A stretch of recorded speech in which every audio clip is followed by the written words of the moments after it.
अल्लाह ने हमें बेटी या बेटे की सूरत में नेमत दी, बजाय इसके कि अल्लाह का शुक्र अदा करते। बताओ गय्यूर मुसलमानों, बच्चे की पैदाइश पर और बेटी और बेटा की पैदाइश पर तुम्हारे घरों में क्या नहीं होता जी? तुम्हारी बेटी की शादी होती है या बेटे की शादी होती है, बताओ उस पर क्या नहीं होता। बल्कि तो बाज तो ऐसे रब रसूल के बागी बन जाते हैं कि बेटी की शादी हो या बेटे की, खड़े हो जाते, जब तक डीजे नहीं बजाओगे तब तक शादी में दाखिल नहीं होंगे। है कि नहीं है, बताइए जी, हक फरमा रहे हैं। और नाम बता दूं कौन है वो? भातैया। और उससे भी खतरनाक है बहनोई, जब तक डीजे नहीं बजाओगे शादी में नहीं बैठूंगा। जब तक डीजे नहीं बजेगा, नाचने वाली नहीं आएंगी, तब तक हम भात लेकर के नहीं आएंगे। कसम खुदा की, वो लोग तो उंगलियों पे गिन लो जो इन गद्दार और मक्कार लोगों के जवाब में कहते हो, लोगों ओ मेरे रिश्तेदारों, ओ भाइयों, ओ मेरे बहनोई, तू होगा रिश्तेदार अलग, याद रख ये घर गुलामे रसूल का है, यहाँ जान तो दी जा सकती है, रसूल की शरीयत की बगावत नहीं की। वाह वाह वाह, नारे तकबीर, नारे रिसालत, उलमाए अहले सुन्नत, अज़मते मुस्तफा, जश्ने शादी हुजूर सैयद रेहान मियां साहिब क़िबला। बहुत खूब हज़रत, बहुत खूब माशाअल्लाह। रसूलुल्लाह के जो वफादार होते हैं वो इन तीनों मौक़ों पे बिल्कुल बिल्कुल 100% उतरते हैं। रसूलुल्लाह के वफादार, ऐसा नहीं कि आपने देखा क्या देखा कि चलो जलसे में चल रहे हैं, क्यों? इसलिए कि मौलवी साहब जन्नत बांट रहे हैं, जन्नत बांट रहे हैं मौलवी साहब। अब मौलवी साहब की तो सही बताऊं मैं, उनकी खुद की पक्की नहीं है, वो क्या बांट रहे हैं? जी, हक फरमा रहे हैं। जन्नत ये बांटने वाली चीज नहीं है, ये कमाने वाली चीज है।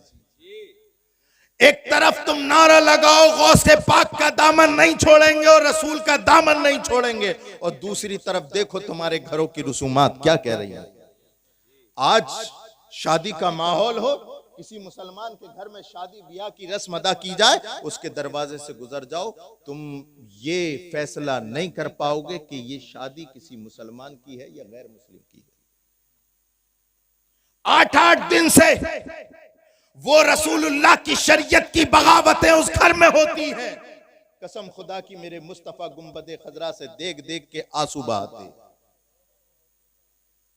8-8 दिन से 8-8 दिन, एक महीना पहले वो रसूमात।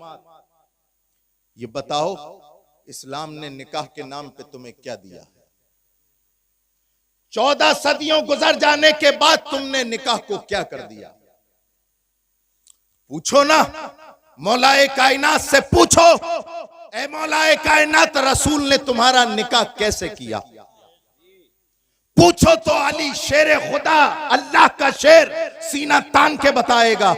ओ लोगो, नाम तो लेते हो रसूल का, लेकिन तुम में 1% भी वफादारी रसूल नहीं। जो रसूलुल्लाह ने तुम्हें रसूमात दी हैं, उन पर 1% भी अमल नहीं।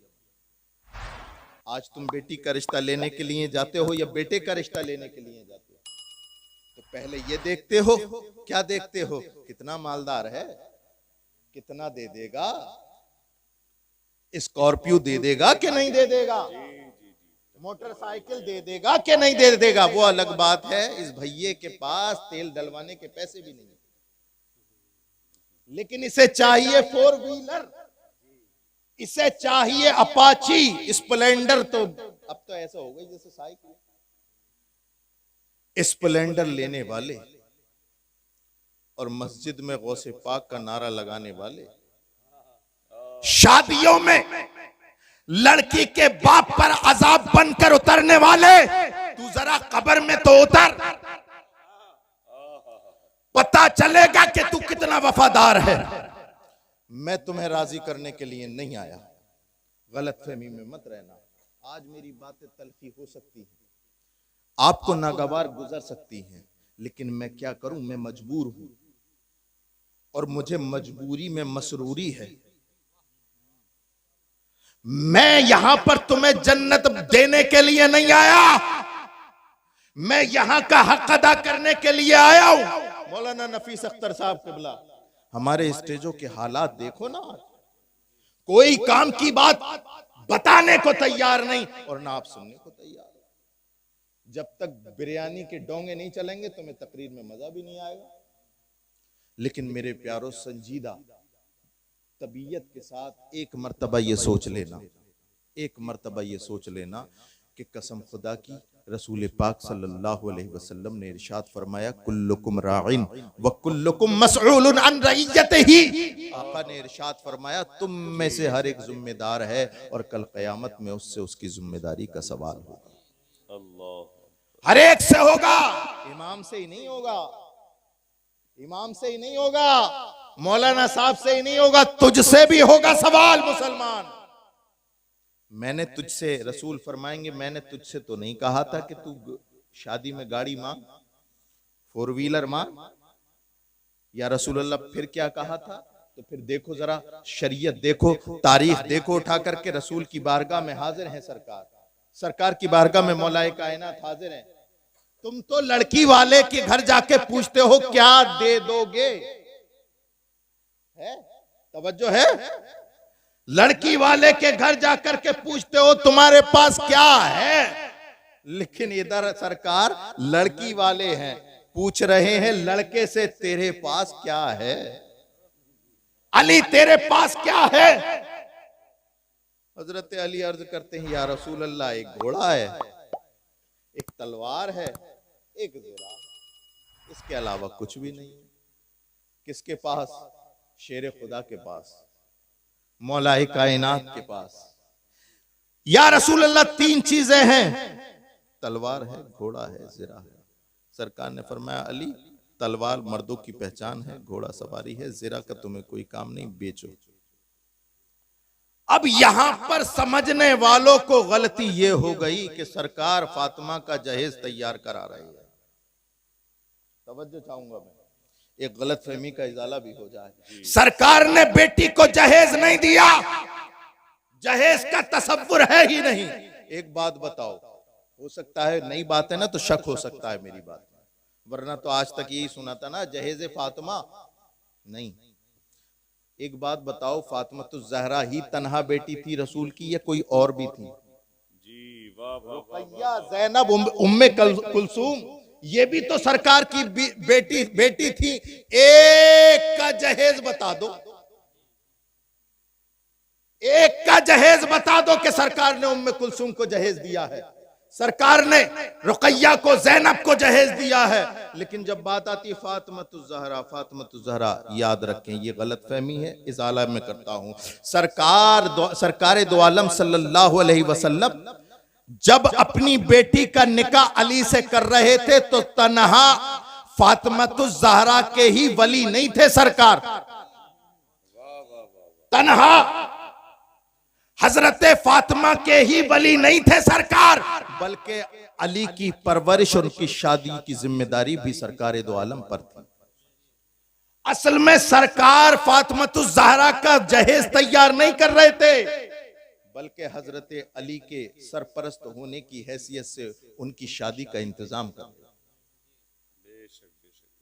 जहेज कुछ नहीं है, कोई लफ्ज ही नहीं है इस्लाम में, ये तो हमने अपने मफाद के लिए कर लिया है।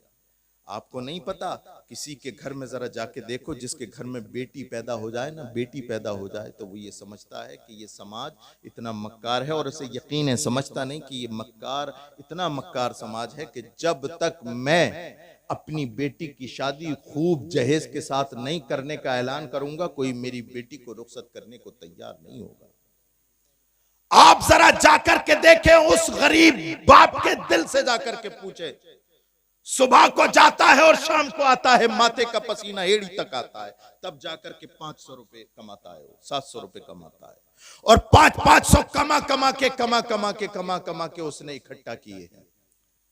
और वो ये एक रिश्ता आया, ये तो इकट्ठा कर रहा था पैसे, ये कमबख्त रसूलुल्लाह की शरीयत का बागी रिश्ता लेकर के आया, उसकी कई बीघे जमीन बिकवा के चला गया, उसके कई प्लाट बिकवा करके चला गया। ओ अल्लाह पर भीकन के गयूर मुसलमानों सुनो, रसूलुल्लाह की बगावत बड़ी खतरनाक चीज है, याद रखो। मेरे खुदा ने 14 सदियों पहले कुरान में इरशाद फरमाया, मन आरज़ान ज़िक्री फ़इन्न लहू मईशतन ज़नका व नहशुरुहु यौमल क़ियामति आमा। ओ लोगों, जो मेरे नबी की शरीयत से खिलवाड़ करेगा, हम उसकी जिंदगी दूभर करेंगे। व नहशुरुहु यौमल क़ियामति आमा। और सिर्फ दुनिया ही बर्बाद नहीं होगी, कयामत के दिन उसे अंधा बना करके भी उठाया जाएगा। आप जरा देखे तो जरा हमारे मिजाज तो देखें, हमारे मिजाज तो देखें, क्या मिजाज है। रसूलुल्लाह ने हमें निकाह का मिजाज क्या दिया। मैं यहां पर यही बातें अगर करने लगूं, और मेरी तो तबीयत यही है, यही बातें करता हूं, मैं जन्नत नहीं बांटता हूं, मैं करामतें सुनाने का आदी नहीं हूं, इसलिए कि कल कयामत के दिन अल्लाह के मामूर फरिश्ते सवाल तुमसे नहीं मुझसे करेंगे। न इधर उधर की तू बात कर, ये बता के काफिला क्यों लुटा, मुझे रहजनों से गिला नहीं, तेरी रहबरी का बेशक बेशक बेशक पूछा जाएगा। हक बात है, इन उलमा से पूछा जाएगा, बताओ गांव वालों ने तुम्हारे लिए स्टेज सजाया था, तुमने उनके लिए क्या किया। मेरे प्यारो, जल से तो बहुत होते हैं बेशुमार, लेकिन अपने अंदर सुधार तो पैदा करो। सरकार गौसे पाक के नाम की बिरयानी ही का खाना गुलामी नहीं है। 11वीं के नाम पर 1100 पतीले और 111 पतीले और 11 पतीले बनाना। वफादारी तो यह है कि तू सर से लेकर के पैर तक और सोने से लेकर के जागने तक, चलने से पहले, चलने से लेकर के वापस सोने तक सरापा तू सीरत गौसे पाक में ढल जाए, सरापा ढल जाए। यही तो है सीरत गौसे पाक। और अगर इसके अलावा कोई सुना के चला गया तुम्हें कि सरकार गौसे पाक ने ठोकरों से मुर्दों को जिंदा कर दिया, और तुमने वाह वाह की, इधर से नारे लगे उधर से नारे लगे, सीरत गौसे पाक नहीं। अरे सीरत गौसे पाक ये है कि सरकार गौसे पाक की वालिदा जब अपने बेटे अब्दुल कादिर को घर से रुखसत कर रही हैं, तो कह रही हैं, बेटा मैंने तुझे दीन के लिए वक्फ कर दिया। और जब घर से निकाल रही हैं, रुखसत कर रही हैं, तो वसीयत करती हैं, ऐ मेरे बेटे अब्दुल कादिर, 2 वसीयतें याद रखना। ऐ मेरी अम्मी जान, क्या वसीयत है। फरमाया कि याद रखना, भूखे मर जाना, कभी हराम लुकमा गले से मत उतारना। अम्मी जान दूसरी, कहा सिद्क़े मकाल, जबान कटवा लेना लेकिन कभी झूठ मत बोलना। गौसे पाक का नारा लगाने वालों, तुम्हारे गौसे पाक की मां जब अपने बच्चे को तैयार करती हैं तो 2 वसीयत के साथ, अकले हलाल सिद्क़े मकाल के साथ। मेरा तुमसे सवाल यह है कि तुमने अपने बच्चों की तरबियत किस अंदाज में की है। क्या हम नहीं देखते, पहली सब का नमाजी है, वो भी डोले और मेंढे काटता है। हम देखते हैं जब तक कि वो किसी को सता ना दे, अपने घर में रोटी नहीं लाता। जब तक को वो झूठ ना बोल ले, अल्लाह अकबर कबीरा, उसके पूरे दिन की जो है, पूरे दिन सुकून से नहीं रहता। ये क्या है, ये क्या है मेरे प्यारो। ये या तो तुम वो करो जो जबान से कहते हो, या फिर वो हो जाओ जो तुम्हारे दिल में। ये क्या कि जबान से सरकार गौसे पाक के गुलाम और अमल से 1% भी गुलाम नहीं है। जबान से या तो वो बन जाओ जो जबान पे है, या वो बन जाओ। ये निफाक फिल अमल नहीं चलने वाला, निफाक फिल अमल नहीं चलने वाला। घर पर लगा है बोर्ड, या गौस अल मदद, घर पर लगा दिया बोर्ड, या गौस अल मदद, और शायद ही घर के अंदर कोई सा ऐसा गाना बजा हो जो इसने नहीं गाया। बात बताओ मेरे प्यारो, क्या मैं कोई गलत कह रहा हूं? सोच रहे होगे कि आज डांटने पे तैयार होगा ये 12 बजे के बाद आइंदा तकरीर नहीं करवाऊंगा। अरे बात समझ में आ रही है मेरे प्यारो? मैं आपके फायदे की कर रहा हूं और अपने फायदे की भी कर रहा हूं, है ना? दुरूद पाक पढ़िए अगर समझ में आ रही है बात। अल्लाह रब्ब मुहम्मद सल्लल्लाहु अलैहि वसल्लम हबीबना व मौलाना मुहम्मद सल्लल्लाहु अलैहि वसल्लम सलातुम व सलामुन अलैका या सलातुम व सलामुन रसूलल्लाह अलैका या सल्लल्लाहु रसूलल्लाह ताला या अलैहि हबीबल्लाह या वसल्लम। नबी सुबह को अल्लाह इंशाअल्लाह मारूफ भाई दूल्हा बनेंगे।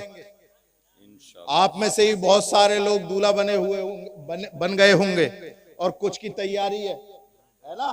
जी है ना? लेकिन एक बात बताओ, मैंने बारात जाएगी ना? बारात जाएगी जी। जनाब मौलाना नकीब अहले सुन्नत साहब किबला, मौलाना साहब किबला, शायर इस्लाम अकीलुर रहमान साहब किबला, बारात में जाने वाले बारातियों को मैंने देखा है जो 5 वक्ता नमाजी होते हैं ना, नमाजी, वो भी बारात में जाके नमाज छोड़ देते हैं। मानोगे कि नहीं मानोगे बात? बोले आज तो बारात है, आज भी नमाज पढ़ेंगे?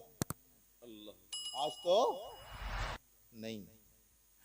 आपने भी देखा होगा बड़े बड़े अच्छे नमाजी, और नमाजी तो चलो नमाजी, दूल्हा साहब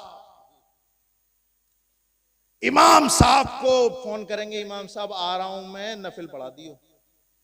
और पूछ लें फजर पढ़ी थी? फजर पढ़ी थी? नफिल की तैयारी है, नफिल की तैयारी। कोई नफिल फर्ज से पहले कबूल नहीं होता। अच्छा चलो, ये तो इन्होंने वुजू कर लिया, वुजू कर लिया, नफिल पढ़ने के लिए चले गए। अब वहां जहां बारात जाने वाली है, या आपकी बेटियां हैं, आपके यहां भी बारात आएंगी, वो लाल दुपट्टे में सज के बैठी है कनीज़े फातिमा बन करके। ऐसा ही नहीं है कि दूल्हा ने नमाज नहीं पढ़ी, नमाज उसने भी नहीं पढ़ी। अब नमाज क्यों पढ़ेंगे?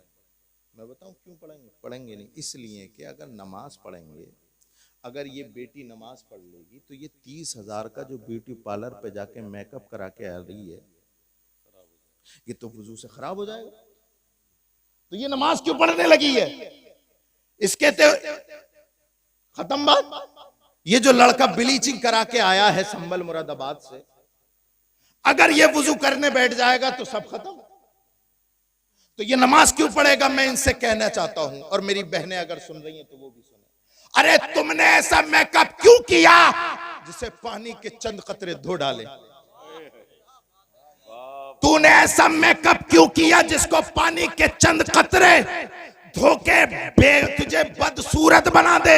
अरे कसम खुदा की, आज मैं तुझे वो मेकअप दे के जाता हूं जिसे पानी के कतरे क्या, मौत की आंधी भी उस मेकअप को गिरा नहीं सकती।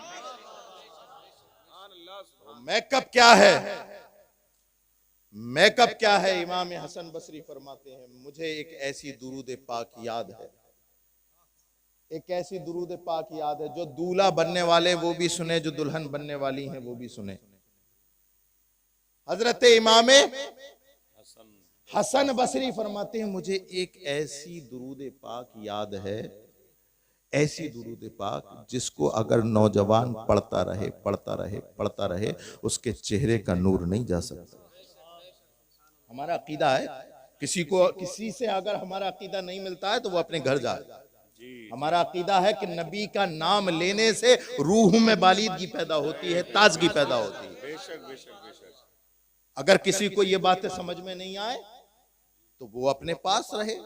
हमें क्या है, जनरेटर शरीफ चले जाएंगे गाड़ी स्टार्ट करके, लेकिन मुझे हुस्न ज़न ये है और यकीन भी है कि रसूलुल्लाह के नाम पे सौदा नहीं होगा, है ना? अब वो दुरूद पाक क्या है? दुरूद पाक क्या है? इमाम हसन बसरी फरमाते हैं, वो दुरूद पाक ये है, अल्लाहुम्मा सल्ली अला मन तफत्तकत मिन नूरिहिल अज़हार। अरे अल्लाहुम्मा सल्ली अला तक तो सबको याद होगा है? बुजुर्ग भी याद कर लें, बुजुर्ग भी नूरानी होते हैं जी। कोई ऐसा नहीं है, बुजुर्गों की भी नूरानियत की जरूरत है जी।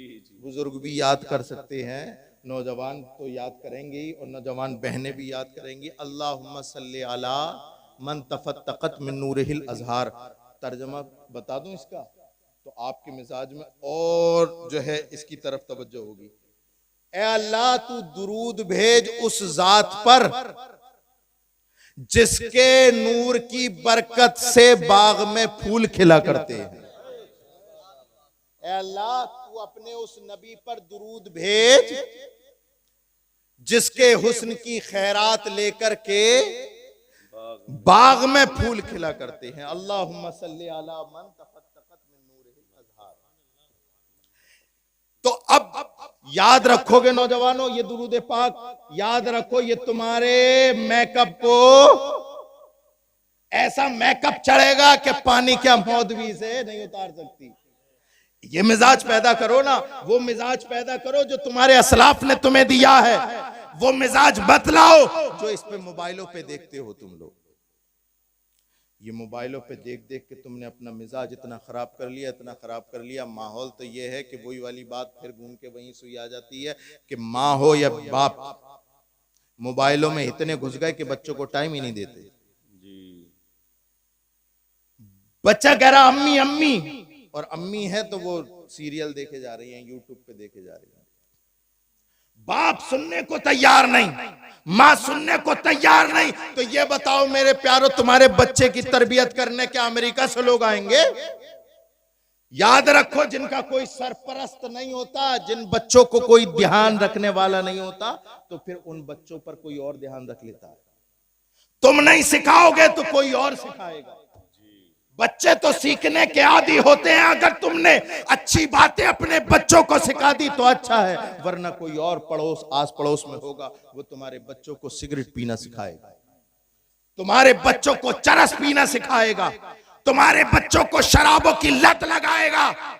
जिन जिन बच्चों जो बच्चे शराब के आदी हैं, जो बच्चे सिगरेटों के और उल्टी सीधी चीजों के आदी हैं, जरा उनके माँ बाप की हिस्ट्री देखो, उन्होंने अपने बच्चों की तरबियत की ही नहीं। और करेंगे कैसे बच्चों की तरबियत, इन्हें पता ही नहीं कि कैसे होती है। इनसे पूछ लिया जाए कि बताओ रसूलुल्लाह ने क्या फरमाया है कि अपने बच्चों की तरबियत करो, 0 सन्नाटा।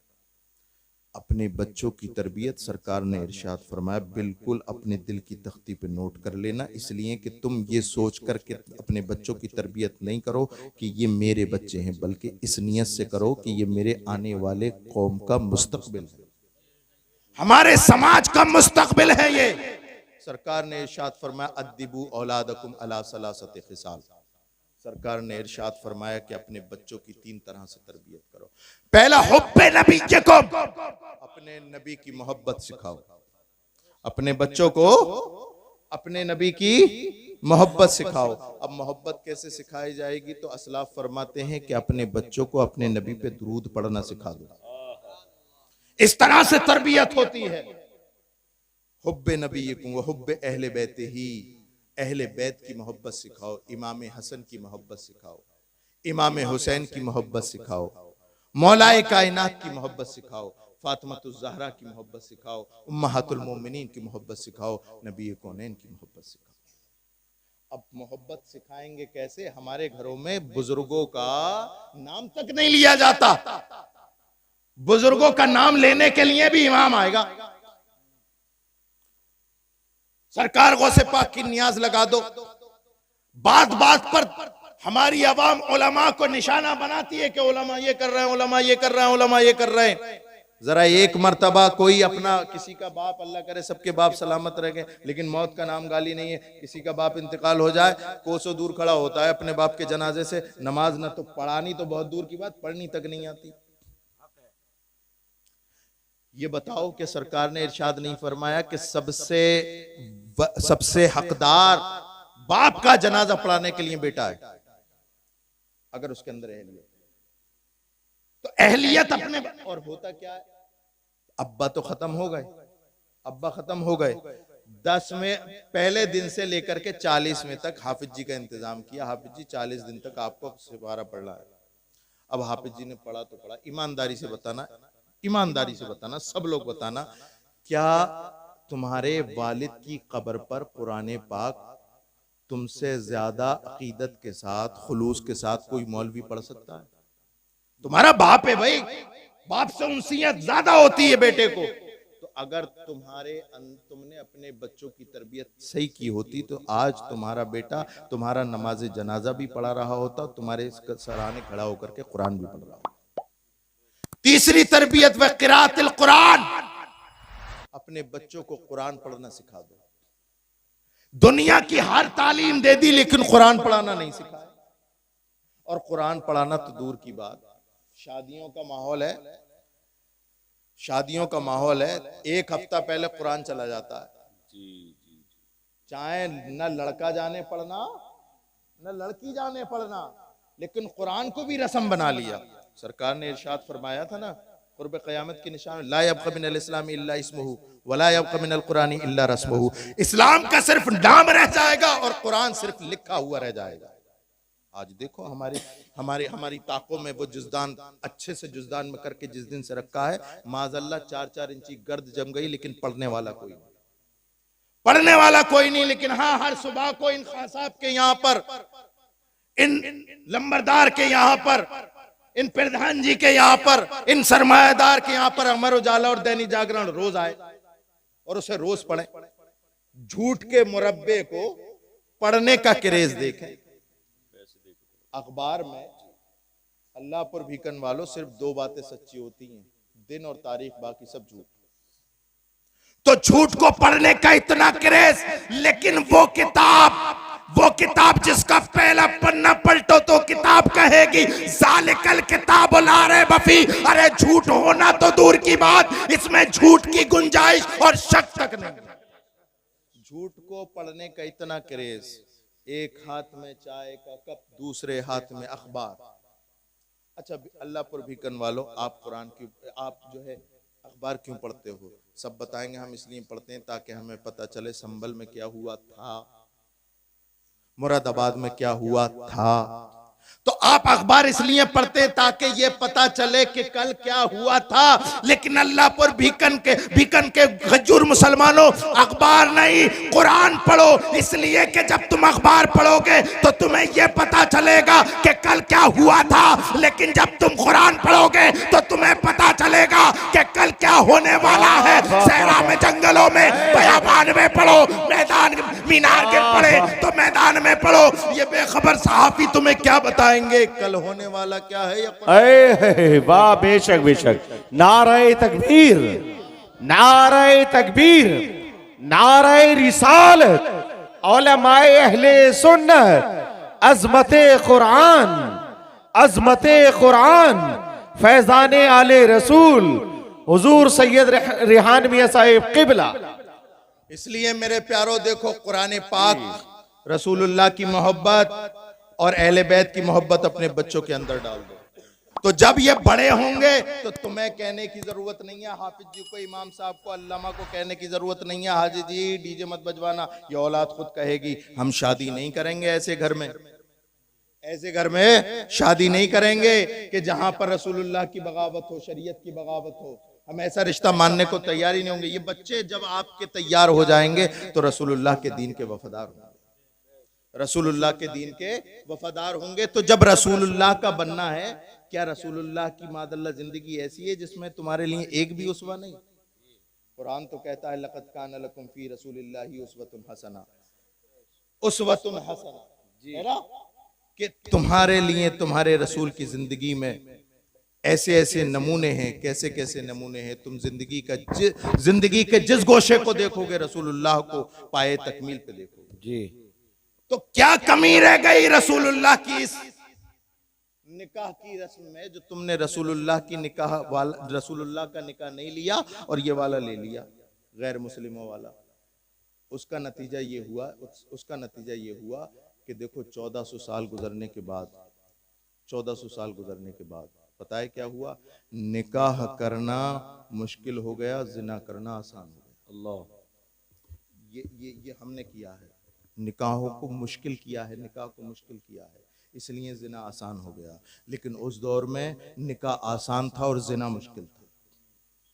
ये हमने किया है ना। गरीब बेटी जब तक उसके बाप के पास खूब माल नहीं होगा, हम भी आएंगे, खूब माल दौलत की फरावानी नहीं होगी, हम उसके घर रिश्ता लेकर के नहीं जाएंगे। आप तो रिश्ता लेकर के जाते हो किस वजह से?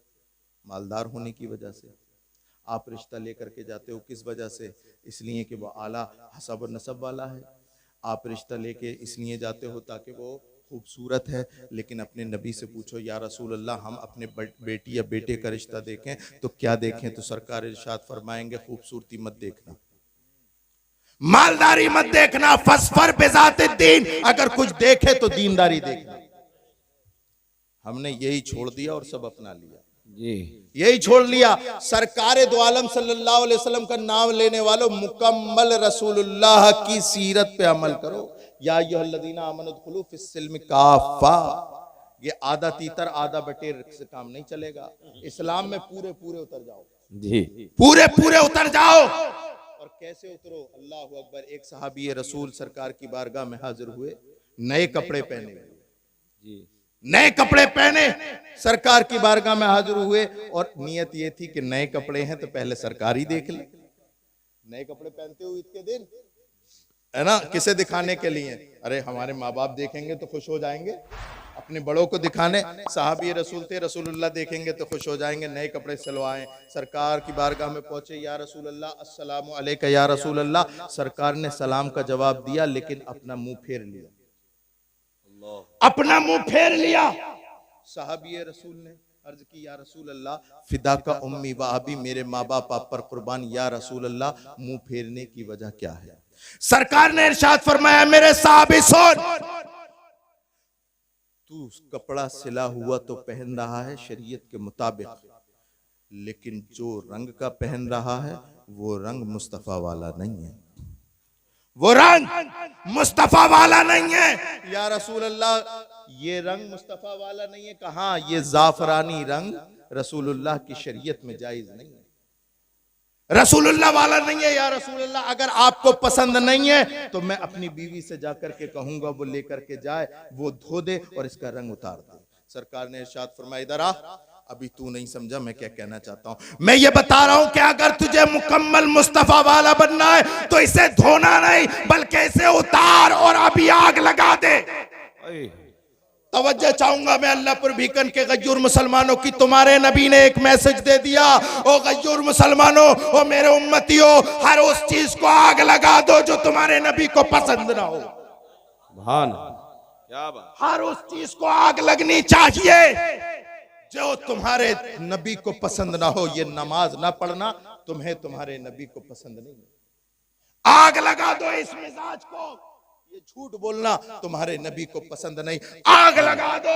ये गीबत करना तुम्हारे नबी को पसंद नहीं, आग लगा दो। ये डोले और मेंढे काटना तुम्हारे नबी को पसंद नहीं, आग लगा दो। अरे हर वो उस चीज को आग लगाओ जो यार को यार से जुदा कर दे। हज़रत ख्वाजा फरीदुद्दीन गंज शकर रदी अल्लाह ताला अन्हु का एक मुरीद था। आखिरी बात है और बात खत्म होती है। एक मुरीद था, आपकी बारगाह में साल में एक मर्तबा आता था, एक मर्तबा आता था। और जब भी आता तो तोहफे के तौर पर एक तहबंद लेकर के आता। 1, 2, 3, 4 साल, कई साल तक ये सिलसिला चलता रहा। लेकिन एक साल उस मुरीद के घर पे गुर्बत ने पंजे जमा दिए, गरीब, खाने के लाले। उसने बहुत कोशिश की, बहुत बचाना चाहा कि बचा करके तहमत खरीद करके अपने पीरो मुर्शिद की बारगाह में चला जाए, लेकिन गुर्बत इतनी सख्त कि उसे मोहलत नहीं दी। लेकिन उसने मेहनत की 1 साल लगातार मेहनत करने के बाद आइंदा साल वो इस लायक हुआ कि उसके घर की हालत भी अच्छी हुई। और फिर उसने सोचा अब पीर साहब के घर जाने का मौका आ गया। अब पीर साहब के लिए, हजरत ख्वाजा फरीदुद्दीन के लिए, ख्वाजा फरीदुद्दीन के लिए एक तहमद खरीदा, एक नहीं बल्कि 2 खरीदे। एक पिछले साल की कज़ा और एक ये, दोनों तहमद लेकर के हजरत ख्वाजा फरीदुद्दीन की बारगाह में हाजिर हुआ और रो करके अर्ज की, ऐ मेरे पीरो मुर्शिद, मैं 1 साल नहीं आया इसलिए कि गरीब हो गया था, गुर्बत आ गई थी, आने के पैसे नहीं थे, तोहफे के पैसे नहीं थे। हजरत ख्वाजा फरीदुद्दीन गंज शकर रदी अल्लाह ताला अन्हु ने जब ये बात सुनी तो दूसरे मुरीद को बुलाया और कहा कि मेरे मुरीद, इसके हाथ से दोनों तहमत ले और दोनों तहमत को ले जा करके आग लगा दे, दोनों तहमतों को ले जा करके आग लगा दे। मुरीद रोने लगा, ऐ मेरे पीरो मुर्शिद, पेट काट काट करके मैंने ये तैयार किया है, अपने अपना ना खा करके आपके लिए तोहफा तैयार किया है, ऐ मेरे पीरो मुर्शिद, आखिर वजह क्या है, आपने इसको आग क्यों लगा दी। हजरत ख्वाजा फरीदुद्दीन गंज शकर की आंखों में आंसू, मुरीद को सीने से लगाया और कहा कि मेरे मुरीद दिल थोड़ा ना कर, मेरा दिल तोड़ना मकसद नहीं था, अरे मैंने उस चीज को आग लगा दी जो यार को यार से जुदा रखे, जो यार को यार से जुदा रखे। तो याद रखो अल्लाह पर भी करके गयूर मुसलमानों, हर उस चीज को आग लगा दो जो तुम्हारे पिया मदीने वालों को पसंद ना हो। मेरा अख्तर रजा कह गया, जो पिया को भाई अख्तर वो सुहाना राग है, जिससे ना खुश हो पिया वो रागनी अच्छी। नारे तकबीर।